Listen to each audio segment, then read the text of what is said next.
Number 10. The death of Eddie Corcoran. This is a quick scene, and little is made of the child in question or what may have taken place. However, in the book, we are told in graphic detail just what happened to the poor child. In a sequence called One of the Missing, The Death of Eddie Corcoran, we follow young Eddie as he heads out into a dairy town park in the middle of the night. Sure, the boy is afraid of whatever is snatching up the other kids around town. But that's nothing compared to the horror he'll face if he returns home to his stepfather with the report card he was just handed on the last day of school. Deciding that whatever evil hides in the town's canal is easier to face than his stepfather, Eddie goes to the park alone. Once there, he is stalked by an apparition so disturbing that it needs its own entry on this list. Skipping past that bit, Eddie is then chased by IT through the dark park toward the safety of the front gate. However, just as he is about to reach the streetlight, he trips over a bench and goes clattering down into the damp grass. When he turns around, he sees IT. Not appearing as Pennywise, mind you, but as the creature from the Black Lagoon. The creature sets upon poor, lonely Eddie. As it slips its hands around the boy's throat, Eddie thinks to himself, "This isn't real. It can't hurt me." The creature then proceeds to rip the little boy's head off his shoulders. Despite all this, going to the park alone that night may have been the better option for young Eddie because what happened to his little brother a few weeks beforehand was worse, so much worse. Number 9. Eddie Corcoran's little brother. As mentioned earlier, when young Eddie Corcoran enters the dairy park that night, he is initially set upon by a disturbing apparition. The ghostly image is that of Eddie's younger brother, Dorsey. You see, IT is a shapeshifter that takes the form of whatever scares you the most. For Eddie, his greatest fear is having to confront the younger brother he was powerless to save from one of the most horrific, brutal deaths in all of Stephen King's bibliography, and that's saying something. What happened to Dorsey Corcoran? One night, 4-year-old Dorsey was brought to the hospital suffering from a fractured skull. The boy's stepfather said that the child had been playing on a ladder and fell. However, the medical examiner called BS on this. Reports showed that Dorsey had been beaten within an inch of his life with a blunt instrument, possibly a hammer.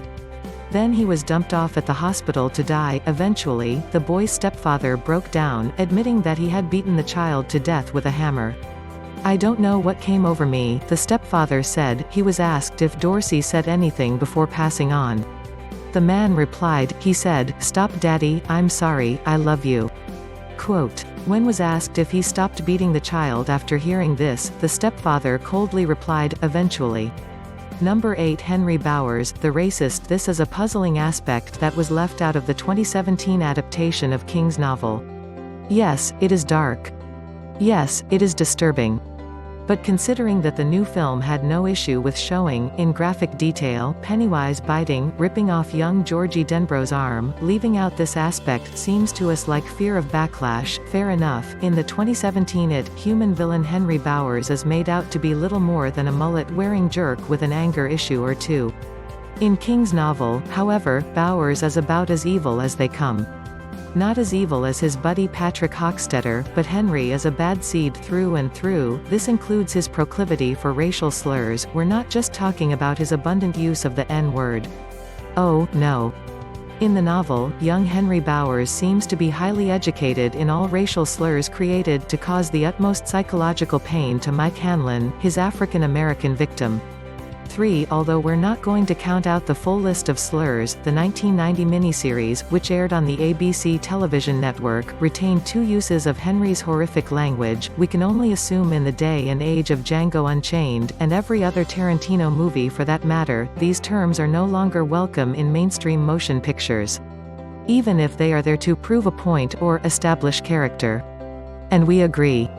As the old saying goes, some things are better left unsaid. Number 7. Beverly's mother. In director Andres Muschietti's new take on IT, the character of Beverly Marsh, played by Sophia Lillis, lives all alone with her creepy father, who seems to have a sexual eye for his own daughter. While the film sequences involving these two characters are as disturbing as those in the book, the source material one-ups this aspect by including another horrific angle. In the novel, Beverly Marsh's mother is there to witness it all. More specifically, Beverly's mother turns a blind eye to it all. All the sexual advances by Beverly's father toward his teen daughter. The comments. The looks. The horror. And we don't know about you, but this already disturbing topic is made all the more horrific because someone else was there to witness it, especially someone who should have had every instinct to protect her daughter. Number 6. The Leper. For all of you who have seen the movie, you will remember a terrifying sequence near the middle of the film where little asthmatic Eddie runs afoul of a rotting, seeping leper outside the gates of the house on Neibolt Street. While this was incredibly scary and the makeup effects applied to actor Javier Botet were stomach-churning, the filmmakers wisely chose to leave one aspect of the leper's personality within the pages of King's novel. In the book, the leper masturbates within his pants while chasing after young Eddie. The leper also constantly taunts the young boy, pleading with him to let the leper suck his CK for $1. With all the running sores and Eddie's paralyzing fear of germs, this pedophile leper is one of the scariest aspects of the book. But again, maybe it was a smart move to cut such a character trait out of the film. Number 5. Henry and Patrick. In the 2017 film, Patrick Hockstetter is little more than a gangly creep with a predilection for pyromania. In the novel, he is arguably the scariest and most disturbing character Stephen King has ever created. Seriously, ever. We'll start the Patrick Hockstetter bits with an easy one. In the novel, Beverly Marsh goes to the town's junkyard alone. She was thinking that her fellow losers would be there shooting slingshots at cans. However, once she enters the junkyard, she finds something much more disturbing and grown-up than kids with cans. She sees the book's human villain, Henry Bowers, hanging out with his crew, which now includes the town weirdo, Patrick Hockstetter. Beverly hides and watches from afar as the boys light their farts, then she realizes that the boys all have their pants down. She takes notice of their things, and worries that they may very well hold her down and sexually assault her if they catch her alone in the junkyard. Yeah, it's bad. But not as bad as it gets. Eventually, two of the bullies take off, seemingly leaving Patrick and Henry alone. Beverly watches from a nearby car as Patrick begins to slowly sexually molest Henry. At first, Henry seems into it. But eventually, he tosses Patrick to the side and berates him for his homosexual impulses. We're not sure which aspect of King's novel is more disturbing here, the graphic teen sexuality or the idea that Beverly is somehow conscious that the boys will assault her without a moment's hesitation if they find her there. Number 4. The death of Patrick Hockstetter. Before we dive into the most horrifically disturbing things done by young Patrick Hockstetter in the pages of King's novel, let's start with his comeuppance. After Henry storms out of the junkyard, Beverly is left alone with the sociopath Hockstetter. She follows him deep into the nearby woods where he keeps his old, busted-up refrigerator. When Patrick opens the door to check on his treasures, what he finds instead are slugs. Well, kinda. You see, these slugs can fly. They also have long, mosquito-like noses used for puncturing little boy skin and sucking blood and other bodily fluids out of their victims. Although he is amazed by the flying insects at first, Patrick is soon overtaken by them. One latches onto his arm and fills up with blood. While Patrick deals with that one, another creature lands on his face, stabs its proboscis through Patrick's closed eyelid, and sucks his eyeball juices out. As Patrick screams for his lost eyeball, a creature flies into his open mouth and sucks the gunk out of the boy's tongue. This causes the kid to bite down and accidentally ingest the creature, and still, Patrick doesn't die. Thankfully, the rest of his death sequence happens off camera, with Pennywise dragging Patrick into the sewers for feasting. It's kind of cathartic to see the little monster go though, and here's why. Number 3. Patrick Hockstetter's pets. Patrick Hockstetter likes to torture and kill animals. A lot of animals. All the time. Early in the book, Beverly notes that Patrick was known to kill flies and keep them in his pencil box. Not too horrible. Creepy but not deplorable behavior. Then Patrick finds his fridge. While walking one day, one could say under the influence or trance of Pennywise, Patrick finds an old fridge in the middle of the woods.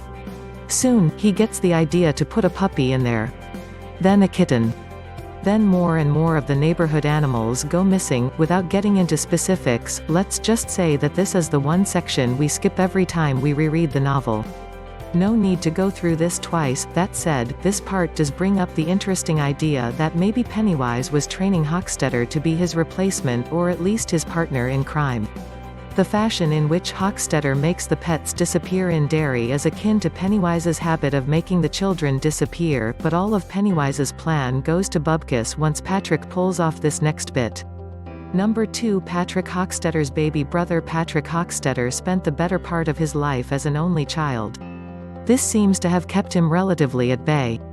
However, once his parents had another baby, things started to go bad for Patrick. If he was borderline evil beforehand, this event tipped the scale into a Serbian film territory. One stormy day after getting off the school bus, Patrick entered his baby brother's bedroom. His father was at work, and his mother was taking a nap. In the same room as Patrick's baby brother, Patrick slowly takes the life of his infant brother in a horrifically drawn-out sequence. Again, it's best that we don't go into details here. Let's just say that it takes Patrick a few tries before he succeeds in his efforts. He gets away with it and deals with the aftermath in a completely detached way. Worse still is the small subchapter in which Patrick's father solves the mystery of who murdered his infant son. The father consciously decides to cast away the knowledge and never tell anyone about it. Number 1. Love and Desire. Okay, this is the big one. We still can't believe that this wasn't edited out of the book the second the manuscript was handed over to the publisher. Behold the power of Stephen King. This section would have taken place in the film between the scene where the Losers Club defeats Pennywise in his lair and the scene where the 7 children stand on the banks of the river, making a blood oath to return if it ever comes back. In the novel, its lair is in an extremely dark place miles below the surface of the town of Derry. After Pennywise is killed off, the evil clown's deadlights cease shining and the Losers Club is lost in the dark. Left to wander around until they die. Then Beverly gets an idea. The preteen girl takes each of her male best friends to the side and lets them, one after the other, have sex with her, right there in the sewer.